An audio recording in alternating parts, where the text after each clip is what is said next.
Hi, friends. Just a 5-minute interview, some advice for the Bernie Sanders base about Russiagate and how to respond to the smears on Bernie Sanders in relation to Russia. It's important information, and I invite you to watch the whole interview on Pushback at thegrayzone.com with Max Blumenthal and Aaron Mate. It's important that we push back on these McCarthyite smears. They lead to basically more war. That's the end result. And it also boxes candidates into corners. Please check this out, this advice from Max Blumenthal, the journalist Max Blumenthal. He's a wonderful writer and he's very eloquent. Advice to the Bernie Sanders base and anybody else who is being victimized in this way. Okay, so thanks for watching, and please check out thegrayzone.com and subscribe. It's an excellent site. What people in Bernie's base, I think it's actually more important for us to speak to Bernie's base right now, to speak to people who haven't been following this the same way we have, or who simply just took for granted that Trump might have been colluding with Russia. And in any case, Trump's a horrible, historically horrible, dangerous president. So if this takes him down, then fine.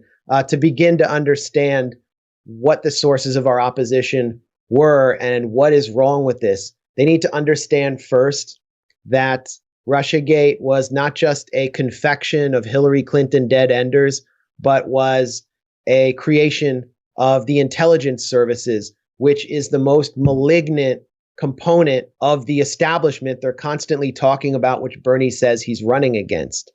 The intelligence services is what Donald Trump and his people have been calling the deep state for the last 3 or 4 years. Bernie's base needs to understand the deep state is real. Maybe they don't like the term. I call it the national security state, but it's real. They need to understand that the deep state lies, cheats, and steals, as former CIA director Mike Pompeo freely disclosed and boasted. They need to understand that its number one goal, its main goal, is the perpetuation of empire. And they need to understand that empire is the ultimate realization of oligarchy. And so if they're against the oligarchy, they need to be against this opaque, unelected, malignant force embedded within the establishment, which is in fact, and this is the key point they need to understand, more dangerous than Donald Trump, because if Donald Trump loses in November, he will go away. But the deep state, the national security state, will still be with us, honeycombed inside a potential Bernie Sanders administration with deep hostility to him. And why are they doing this to him? Well, they're not just doing it to him to undermine him and prevent him from being president. They're also preparing for a Bernie Sanders presidency. And they're doing this for the same reason that they did it to Trump, which is to box him into an anti-Russian position where he can't meet with Vladimir Putin, which every American president must do because Russia is one of the world's most powerful nations and a nuclear power, without being deemed a covert Russian asset, without being attacked. And so they're trying to break the important diplomacy down that needs to take place between the US and Russia to step back from a nuclear war. That's the other thing. Let's just say Russia it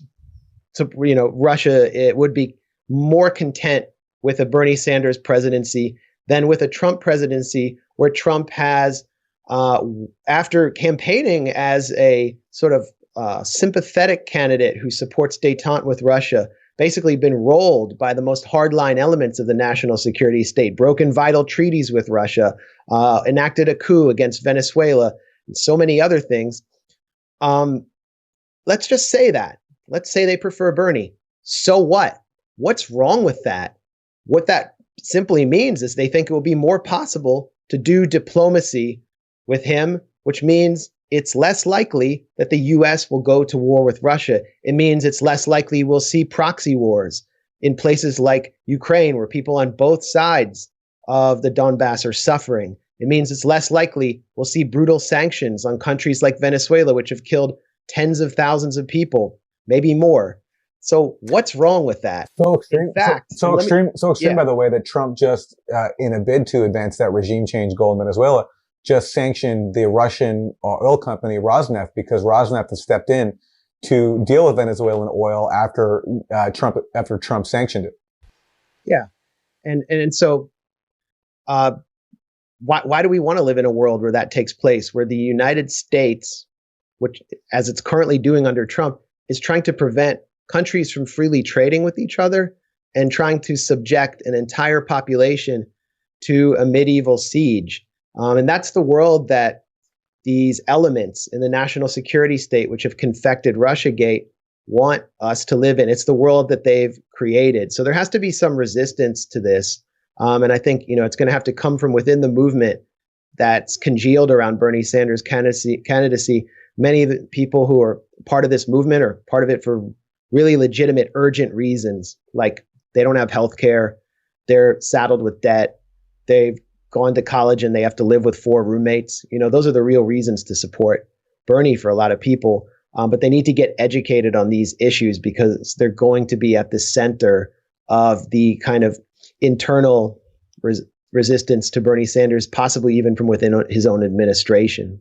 There should be a moment of reflection for people in Bernie's campaign. To what extent do you want to validate the narrative of Russiagate in order to mollify your opponents and critics? Bernie Sanders knows it's bullshit. That's why at the end of his presser in Nevada, when he was asked about this, he said, it's coming from the Washington Post, good friends. And what does he mean by that? He means the Bezos Post. He's criticized Jeff Bezos. He's demanded that Amazon pay taxes. There's an implication there that Amazon has close links to the CIA, I think. And of course they do. They were paid $600 million by the CIA to maintain its cloud. So Bernie knows, but he's speaking an entirely different language than the one that comprises his internal democratic socialist dialogue. And it's a language that sounds a lot like the Washington blob of hardline foreign policy think tanks on K Street. And he's setting himself up. The question is, if the national security state, using corporate media as its megaphone, working with all of these pro-oligarchy elements that are dead set opposed to Bernie Sanders, don't stop with this Russiagate attack, at what point does Bernie decide to resist? And why hasn't he asked them to make this evidence public when we know that it's so flimsy? Why hasn't he said, where's the beef?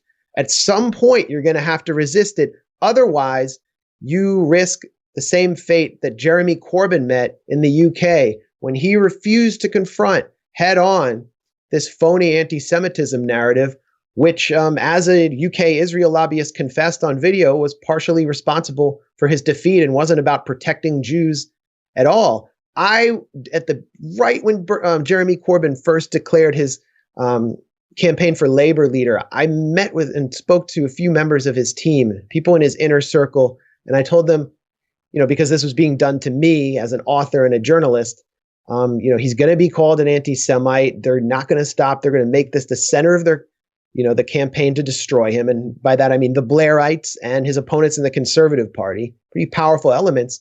How are they going to respond to it? And they told me, well, the people aren't, our base, our constituency, they're not really interested in it. They're not having it. So we've decided not to respond for now. And you can just see what happened to them in this past year. A month ago, how do you think it came out now? If you had the briefing a month ago. Well, I'll let you guess about one day before the Nevada caucus. Why do you think it came out? Was the Washington Post? Good friends. Which means he knows that there is some political utility to this whole Russiagate smear. And hopefully, as you say, he will stand up to it. I just wonder if he won't need to, because enough people are fed up with hearing about Russia, but we will see. They're going to hear, Aaron, they're going to hear not just about Russia, they're going to hear about Nicaragua, because Bernie opposed the Contras, which any peace-loving, decent human would have. They're going to hear about Cuba, which Obama normalized with. We should return to normalization there. And Israel is going to interfere directly in this election. And tonight, 60 Minutes focused its entire segment not on Israel, but Anderson Cooper was focusing in on Nicaragua, Cuba, and the Soviet Union. It's not going to stop. And Bernie and his campaign, I don't know if any of them are listening, they can't leave it to the movement to be their defenders. At a certain point, they're going to have to stand up to it more strongly than they have before. And I think that will resonate with a lot of people particularly because these issues don't relate to them. They understand them as malignant attacks from forces that they haven't voted for, and they should give it a try.